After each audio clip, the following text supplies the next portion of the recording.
And when it affects my budget, it affects my family also. I can't afford to buy the food that they need because I got to put it in gas. The night America never thought it would see began with something deceptively simple: silence. Not the kind that comes from peace, but the kind that comes from empty kitchens, dark grocery aisles, and millions of families refreshing their EBT apps, hoping the numbers would change. Across 10 states, from the glowing streets of New York to the quiet deserts of New Mexico, something began to break. Not in warehouses or supply chains, but in people's lives. Food was still there. Shelves were still stocked. But the system meant to help them wasn't. And as panic spread from crowded food pantry lines to the owners of small grocery stores and bakeries clinging to every sale, one question hung in the air. What happens to a nation when the safety net snaps? Because tonight, the consequences weren't theoretical. They were personal. Mothers skipping meals, workers stretching every dollar, seniors choosing between heat and dinner. A crisis caused not by drought, war, or scarcity, but by paperwork, politics, and a budget caught in limbo. If you want to understand what really unfolded behind the headlines, what people lived through, what states tried to stop, and why this isn't just a policy failure, but a human one, then stay with me. And before we dive into the story they won't tell you on the news, hit the subscribe button. This is a chapter of America you need to see to believe. Guys, y'all ain't gonna believe this freaking crap. Me and my husband just left the grocery store, walked there with not even 4 bags, and paid over almost $300 and something. Everything has just went up double. Like, what the heck, man? This is getting crazy. We can't even afford groceries anymore. My husband brings home not even $500 a week. And we can't afford this freaking crap. And we went to fill out for freaking food stamps to get help. They denied us. They said he made too much. It begins in the kind of darkness that doesn't come from a power outage, but from uncertainty. A mother in New York taps her phone for the 5th time in an hour. Refresh, refresh, refresh. The numbers on her EBT app don't move. Outside her window, the city glows like nothing is wrong. But inside her kitchen, the fridge hums over nearly empty shelves. She has rice for tonight, maybe eggs for tomorrow, but after that, nothing. She checks again anyway. People always check again, even when they know nothing will change. Across the city, food pantry lines twist around corners before the sun is even up. These aren't lines of people who forgot to plan or who woke up careless. These are teachers, delivery drivers, home health aides, seniors on fixed incomes. People who budget and count and stretch every dollar until stretching becomes impossible. And today, they aren't there for a choice. They're there because the system that was supposed to protect them failed. New York wasn't alone.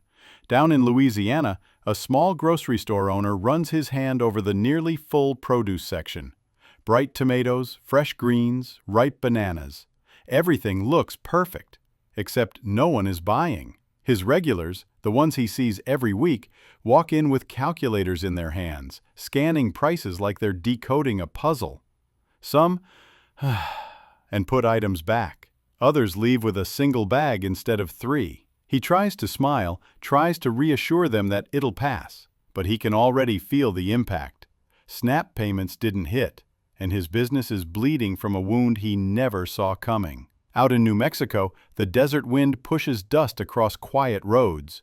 In towns where the nearest grocery store is miles away, families gather around kitchen tables to figure out how to make food last. A grandmother folds her hands and whispers that she's been through worse. Her daughter shakes her head. This time feels different. Because this time there is food in stores, just not in reach. Not without those benefits that everyone assumed would always come through. In Vermont, a father apologetically apologizes to his daughter for the 2nd night in a row as he slides a smaller portion onto her plate. He tells her it's because he isn't very hungry, but she's old enough to know the truth. Parents always say they're not hungry when they're worried. And he's worried about the week, about the month, about the bills that don't wait for Washington to make up its mind. In Oregon, a single mom sits in her car outside a food bank she never thought she'd visit. Rain taps softly against the windshield as she rehearses what she'll say. She practices smiling, telling herself she won't cry. Inside, volunteers move quickly, trying to help more people than they ever prepared for. Nobody judges, nobody asks. They all know why she's here. They're seeing hundreds just like her every day. How come no one's freaking out harder about how high grocery prices are right now? In 2020, my grocery bill was $100 to $150 a month. Now, it's $300 to $350 a month. And now, I don't even buy meat. I can't afford it. I dumped Publix. I only go to Target because it's the cheapest option near me. I almost never buy the name brand stuff. This is beyond inflation at this point. This is just a full-on scam. Last week, I went and got salt, shaving cream, and a salad kit. Altogether, these 3 tiny things cost $10.31. A box of salt was $4. Like what? I could rub it on my skin and live forever? It's salt. In Virginia, a worker at a diner stares at his paycheck. Tips are down because customers aren't ordering like they used to. Breakfast rush feels more like a slow afternoon. People come in for coffee instead of meals, asking for small plates instead of their usual orders. The struggle is spreading. SNAP benefits don't just feed families, they keep small towns alive. And when they stop, everything slows with them. In Rhode Island, a legal battle brews because the state's emergency funds are nowhere near enough to cover every family who suddenly needs help. Lines fill outside state offices and parents clutch documents as if paperwork could magically turn back on the benefits that vanished overnight. In Texas, a grocery store security guard watches as customers walk through aisles with empty carts, staring at prices like they're in a museum, not a store. He sees the same expression again and again, the silent calculation of what must be skipped, what can be delayed, what can wait until benefits return.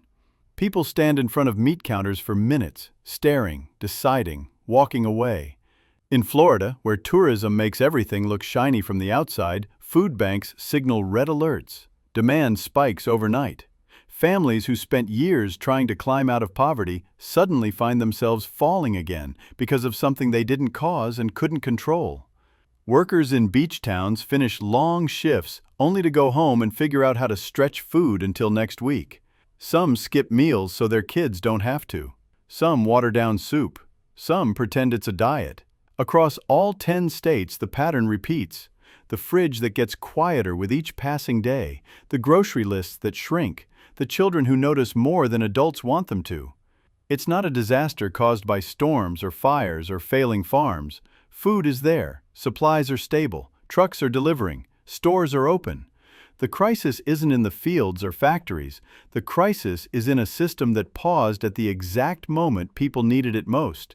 And so millions wait, some patiently, some desperately, all of them hoping for the same thing, that tomorrow, when they refresh their phones, the numbers will finally change, that the silence will finally break, that help will finally come. This is the reality behind the headlines, the one lived in kitchens, in grocery aisles, in cars parked outside food banks. A crisis not born out of scarcity, but out of decisions made far from the people who feel them. A crisis that reminds us that hunger doesn't always look dramatic. Sometimes it looks like the quiet click of an app, showing nothing. Okay, I just got done with Walmart. If you saw my video just a little bit ago about how much I spent for just 29 items. I had to use my credit card because I couldn't afford it. I'm a single mom. Come on, people. Trump, everybody, lower the grocery bills. We gotta eat. We gotta feed our kids. Come on, really take this seriously. Trump, the administration, anybody listening, please lower the grocery bills. We can hardly afford this stuff anymore. Thank you and bye. This is my rant for the day of Saturday.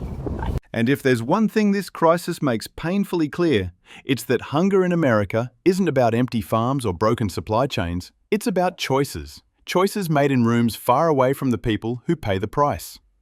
Families shouldn't have to refresh an app to know if they'll eat tonight.